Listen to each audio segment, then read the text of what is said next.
LFS 201. Welcome to the Wednesday, April 15th lecture. I want to start with some announcements. Quizam 12 opens or is due today, Wednesday, April 15th. So forget the opens, it's just due today. Packback questions and responses submission is due this coming Friday, April 17th. And then Quizam 13 is going to open up this Friday as well and is due our very last Wednesday of class, April 22nd. So after this week, we don't have much more left.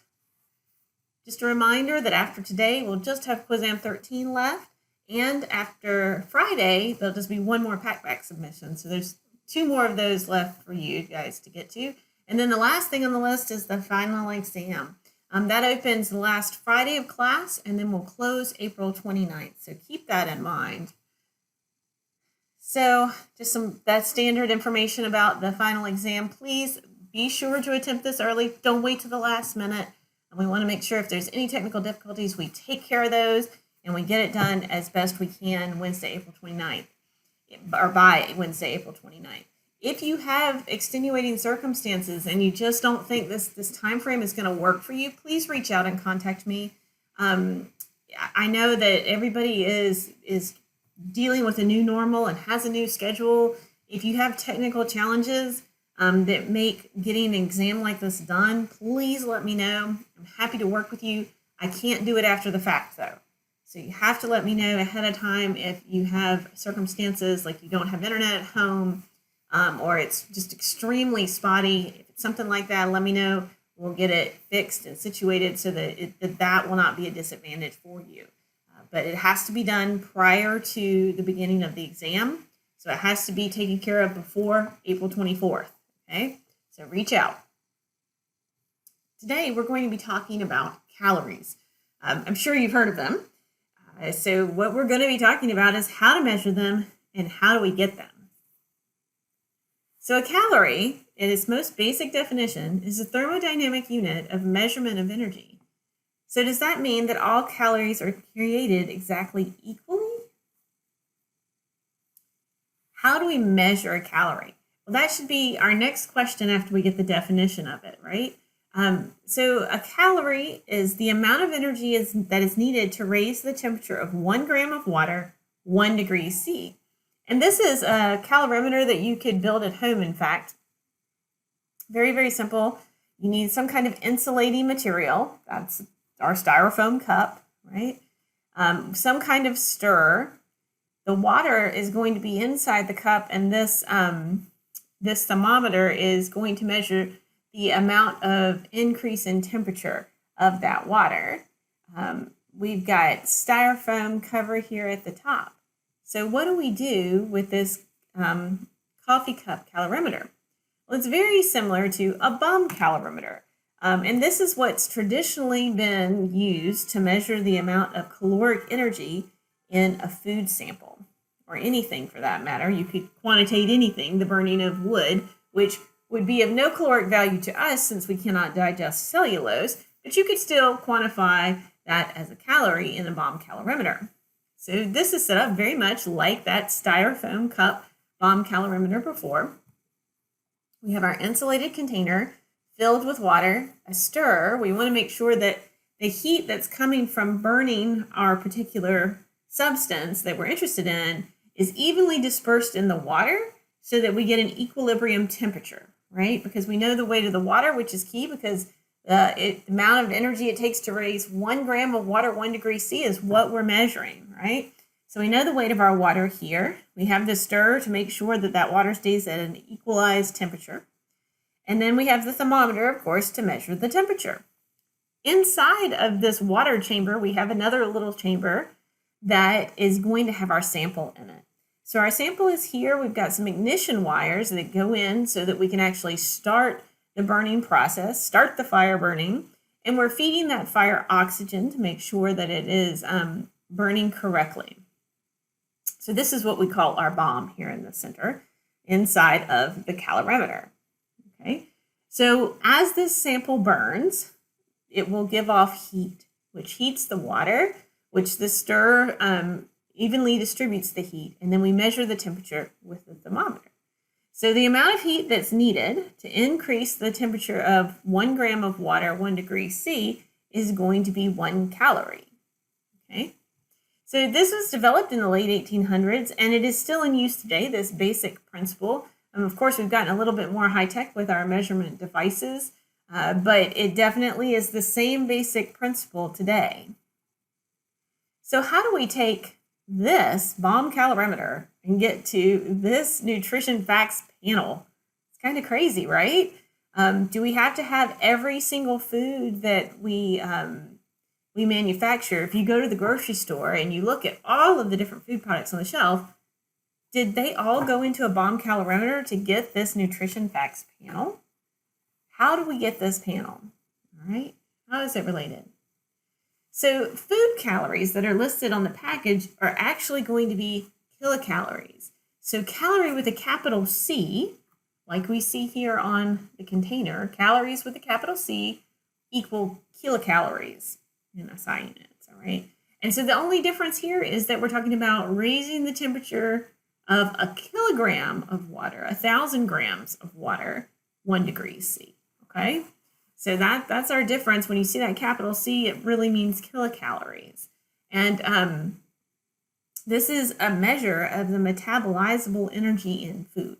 Now, we did learn that there are some non-nutrients there, like fiber, in foods. And so those things are subtracted out for this particular panel here that gives you the more specific type of nutrients.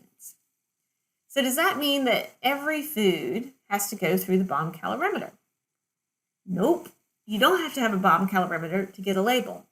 In fact, our department doesn't have a bomb calorimeter that our EI4F, that's our entrepreneur extension group, uses to get the nutrition label on the food. We actually don't do that very much for particular foods anymore. What we do now is we just need a different tool. We use a calculator and a program. So how do we get all this information on here? What we do is we know that these ingredients are going into this product. And we have basically a nutrition profile for each one of these ingredients. How many calories for a given weight of corn syrup? Is that all made up of total sugars? Does it go into the total sugars? We know it goes into total carbohydrates, but where else does it go on this label? And so we can use these individual ingredients in a program that has a database that of ingredients, and this is generally maintained by the U.S. government, as well as food manufacturers. So if food manufacturers come up with a new ingredient, they are providing this nutritional fact panel information to be on there, all right? But this requires us to make a few assumptions, all right? So how do we make up this nutrition panel? We know we have a program, we know that we have nutrition profiles for each of the ingredients, but we're using constants, okay? So you have probably heard that a gram of fat is 9 calories. It takes 9 calories of energy for us to metabolize a gram of fat. A gram of protein is 4 calories. Carbohydrates, 4 calories. A gram of alcohol, 7 calories. A gram of fiber, we don't digest fiber, right? Fiber just moves through us, whether it's soluble or insoluble. So that has no caloric content, right? So these are our constants that we're using. We have a database of ingredient macronutrient composition maintained by the USDA, the FDA, mostly industry, because they're the ones that are coming up with these new ingredients and new treatments for foods. And we use all of that information to come up with our nutritional panel, right? And there are specific software programs that allow you to put in the amount used of a particular ingredient and gives you that nutrition label. It pops that out right away.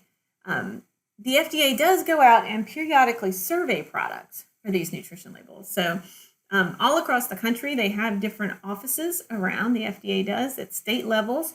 They have offices, the NCDA, the North Carolina Department of Agriculture, does as well. And they go out and they will pull a list of products periodically, maybe once a year, off the shelf, and these are selected at random. It's the same products throughout the U.S. typically, and what they're doing is they're looking at the nutritional panel and they're making sure that it is actually correct.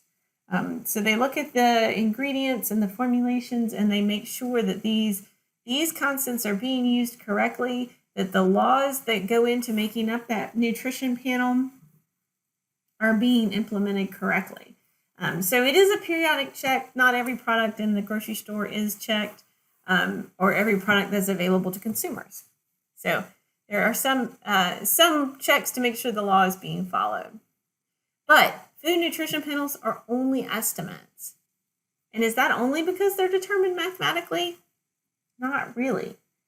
So our bodies and how we digest foods are very different. We can have differences in metabolic pathway efficiencies. So if you're diabetic or you have heart disease, that might affect how you process food, particularly if you have any disease in the GI system. So if you have irritable bowel syndrome, if you have celiac disease, some of these different diseases will impact how well your body absorbs particular nutrients. And we have really complex food compounds, right? So we've learned all about structures with our macronutrients. So we've learned about the complexity of fatty acids. They can be relatively small, just down to 2 carbons, or up to 20 plus carbons, right? They can have double bonds in there. Carbohydrates can be huge complexes of structures of mono and disaccharides with esterified groups on the edges. You can have carbohydrates esterified to lipids. Complexity is intense, and both of these things are going to affect how we process food in our body. So, calories are estimates. When you see that nutrition label there, this is not a definitive absolute calorie content of this food. You will not be getting the exact amount of calories from that label, or according to that label. Don't eat the label. If you look at that label and it says 250 calories per serving, you probably are not going to get 250 calories per serving for some of the reasons that we're talking about. How efficient is your body at metabolizing these nutrients is one of the things. It can be pretty inefficient for some different groups of macronutrients. For proteins, it has a rate of about 25% inefficiency. So we're not digesting 100% of the product that we're consuming. Lipids are a bit better. About 2 to 3% of lipids are not digested completely. And carbohydrates are around there as well, 6 to 8% of carbohydrates. That energy, the calories, is lost actually to heat in our system. So how efficiently our body converts the carbohydrates we're consuming into what our body needs is a rating of how much heat is actually lost in this metabolism process. The structure of the nutrients are actually going to impact this as well. Longer chain fatty acids are going to require more energy to be broken down, and that makes sense. There's more bonds in there, so for those bonds to be broken down, you need more energy. Starch, that big long polymer of glucose compounds, requires more energy than simply glucose itself, right? So starch is going to give us more energy, or it's going to take more energy to process than glucose, right? We're going to get more calories out of direct glucose than it will starch. But getting calories is not the only thing that matters for our nutrition. Let's make sure we understand that, right? We just talked about some of the changes that processing can do to macronutrients, and denaturing proteins is one of the big ones. So we can unfold these proteins, and that actually makes them a bit easier for our body to digest. So if we're not eating something that is raw, an undenatured protein, we're going to get more calories out of it. So that makes a better impact as far as calorie content on our bodies. So how is human metabolism determined? How many calories do you actually use, right? So we have on the one end, this is like a balance in a system. We have on the one end calories coming in, And we can estimate those based on computer software and previously determined ingredient statements about all the ingredients that go into a product.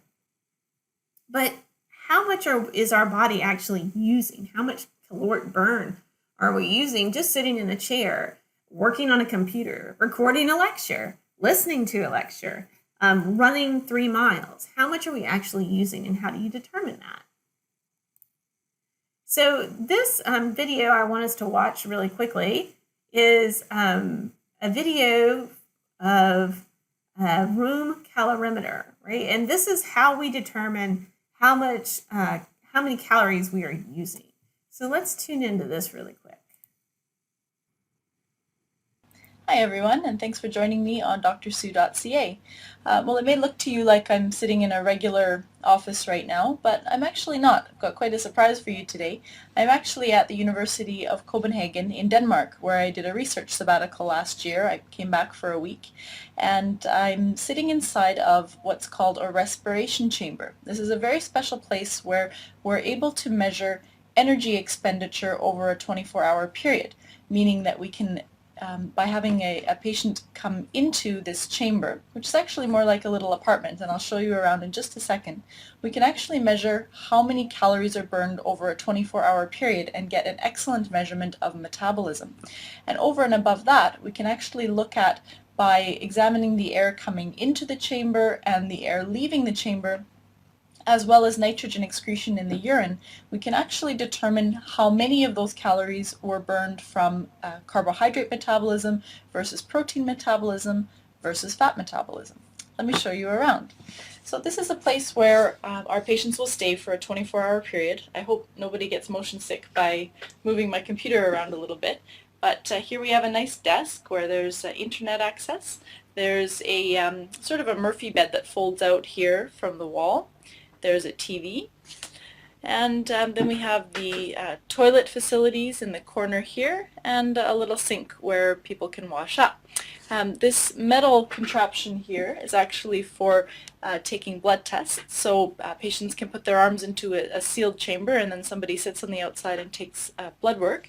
And then we have a compartment here where food is served throughout the day. So we also do a number of interesting things like meal tests, where we look at the hormones that are released following a meal.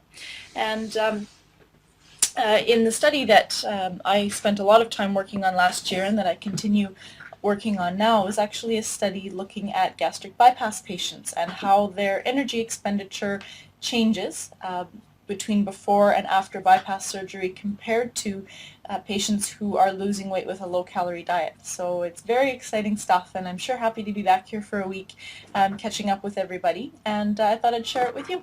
Have a great day. drsue.ca.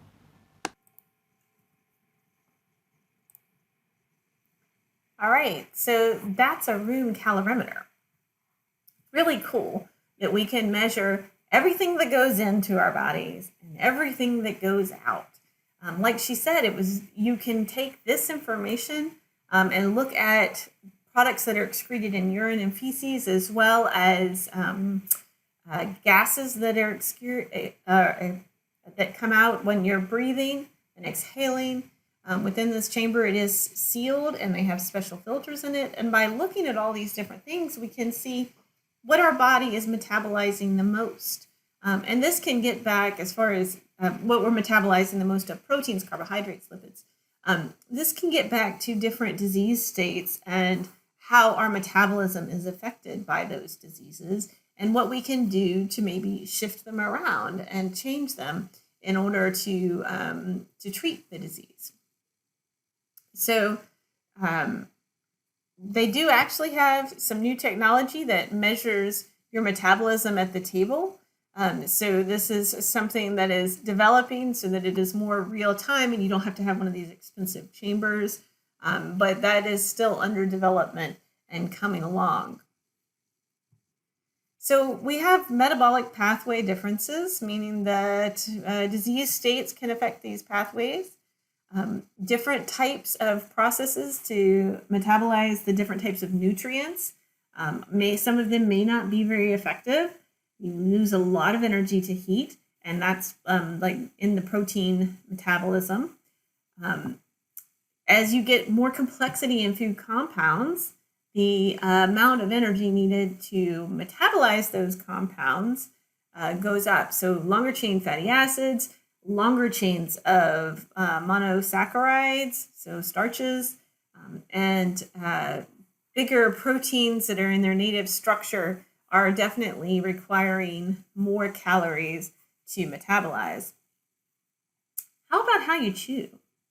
Just the actual mechanics of how you eat makes an impact on so much about our calorie content of foods.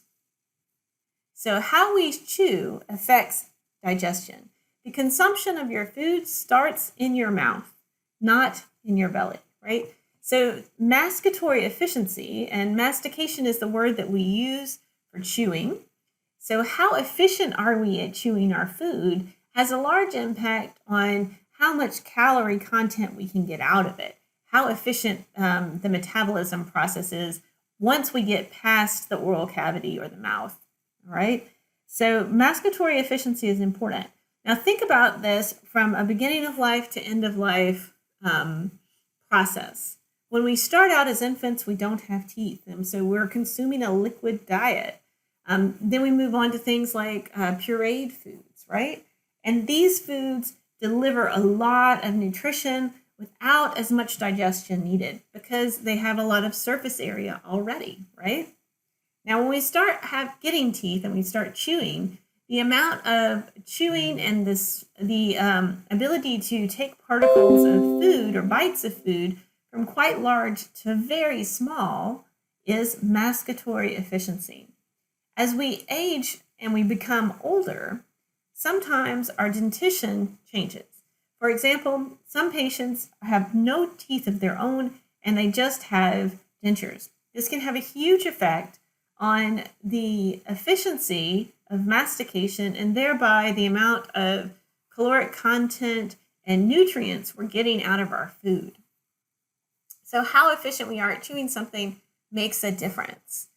This is a paper discussing the consumption of almonds.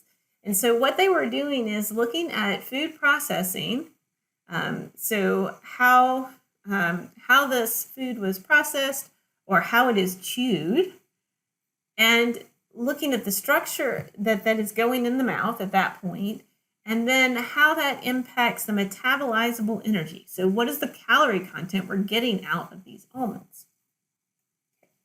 So what did they find? They looked at lots of different kinds of almonds, whole natural almonds that were not roasted, and then whole roasted almonds, right? So the natural almonds are a bit harder. And they determined that by looking at the mechanical test of something, how much force it took to break apart these almonds.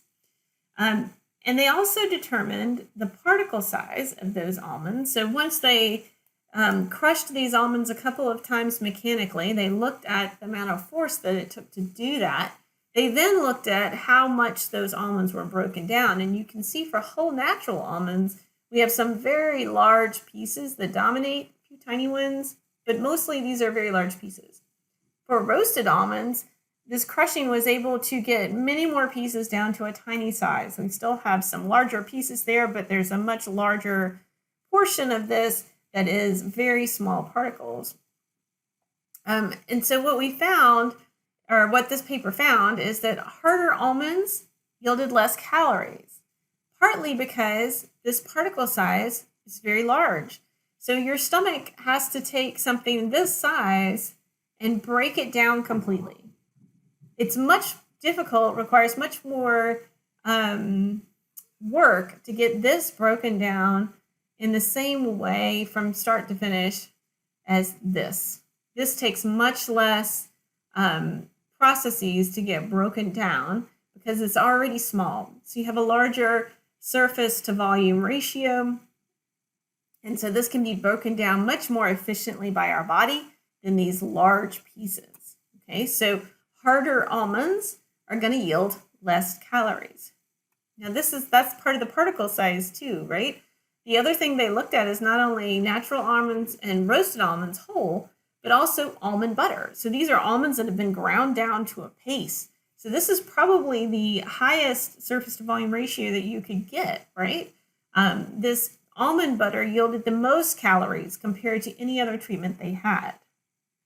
So even though you might have the same calorie content for the same weight of ground almonds versus harder almonds on the label, right? Our calorie content on the label might be the same. Our body is not handling them the same way. Our body handles these two products very differently, and we get more calories out of that almond butter because it is already broken down so much.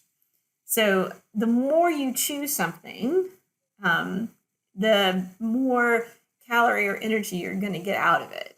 So if you're one of those people that takes a few bites and then swallows, you're probably getting less calories out of your food than someone who is chewing that bite 20 to 30 times each chew, and they're probably getting more calories and nutrients out of their food just simply because their masticatory efficiency is much higher.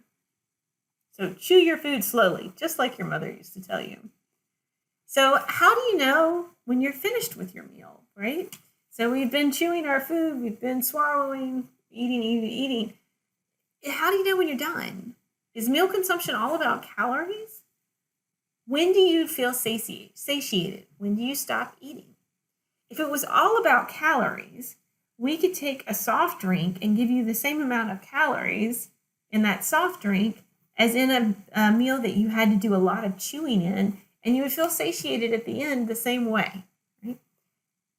But satiation doesn't work that way. Satiation is when your body says, okay, I'm all full, you can stop eating now. Don't want any more. So how do you know when to stop eating? What does your body tell you?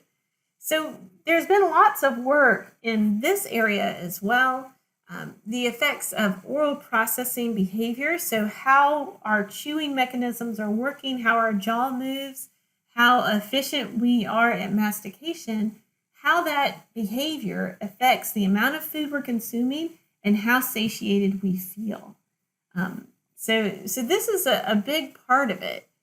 So a lot of this research is looking at reducing food intake, aka calories, by how you eat. So if you reduce how fast you eat, how much you eat, and you feel fuller longer after the meal. So if you slow down, take smaller bites, increase the number of chews per bite, right? You're going to affect how much you eat, and you might feel fuller longer, okay? That's just by how you're chewing your food, not the types of calories that are there, not how much protein you're eating. Those things do impact how satiated you feel, but just by eating your food. So next time you're at the table, make sure that you are really thinking about what you're eating. Enjoy it, focus on it. Slow down, take plenty of chews there, and you will find that you might feel much fuller and you've enjoyed your meal at the end, and you've eaten less probably because you've allowed your body to take the time to consume the food and you've become more efficient with your mastication. Additionally, if we're looking at solid foods versus liquids or semi-solid foods like yogurts, the more viscous the food is, the thicker it is, more towards semi-solid, the less you will eat, right? So this goes back to I can consume a soda really quickly and I'm not that satiated, whereas maybe if I eat or drink a yogurt drink, I feel more satiated. The actual viscosity of this product will affect how you feel at the end of the day or at the end of the consumption of this product, right?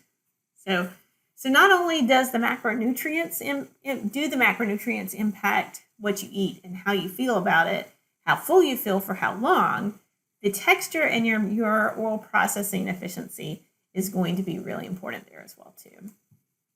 So how do we take all of that information and use it in the food industry, right? If we're looking to affect foods and make a difference in our battle against obesity or metabolic disorders in our country, how can we do this? Just by changing the texture of the food. So the hardness of the food is going to affect how big a bite you take, right? The softer the food is, you can take a larger bite. It's more deformable and malleable in your mouth. And bite sizes may increase with portion size, right? So if we have a big plate of food, maybe we're taking bigger bites to finish it faster. So both of these things, the hardness or softness of a food and how much we're served in one serving, is going to affect the overall food intake of that particular item. So this could have a big impact on product development and package design. The texture of the food is really important. If we're looking to decrease the amount of food that we're consuming, maybe we choose harder, crispier foods to prevent us from taking such large bites. Okay, I know that seems absolutely crazy, and there's no big meta-analysis of data that says, oh, people who eat harder foods have less metabolic disorder. But we're just at the beginning of this process of really examining oral processing and how it affects our health in general with regards to satiety and what we choose to eat. Okay, so both of these things, the particle size of the food, the hardness of the food, the viscosity of the food, is going to play a role in how satiated we are with this food. So, calories. Remember, calories with the capital C are kilocalories, meaning that 1 kilocalorie is the amount of energy it takes to increase 1,000 grams of water by 1 degree C. It's a measure of the energy, and it's correlated with human metabolism. We can measure the amount of energy, the amount of calories in a food, by using a bomb calorimeter. And those are rarely used anymore. More often now, we're using mathematical methods to come up with our nutrition label. And to determine how many calories our body is consuming and what exactly those calories are coming from, what macronutrient, we use things like a room calorimeter, like we saw in the video. So calories on that nutrition panel, just estimates. It depends on the macronutrient structure, how complex it is, how efficient our body is at metabolizing those different nutrients, what kind of disease states we have. In fact, it depends on how you chew your food, right? And even how that food is processed. Is it roasted? Is it ground down to a butter? All of these things are important when we're thinking about how many calories we're getting out of that food. So just a different look. Remember, calories are just estimates on nutrition panels. So don't take it as the holy grail of truth there. So we will talk to you again on Friday.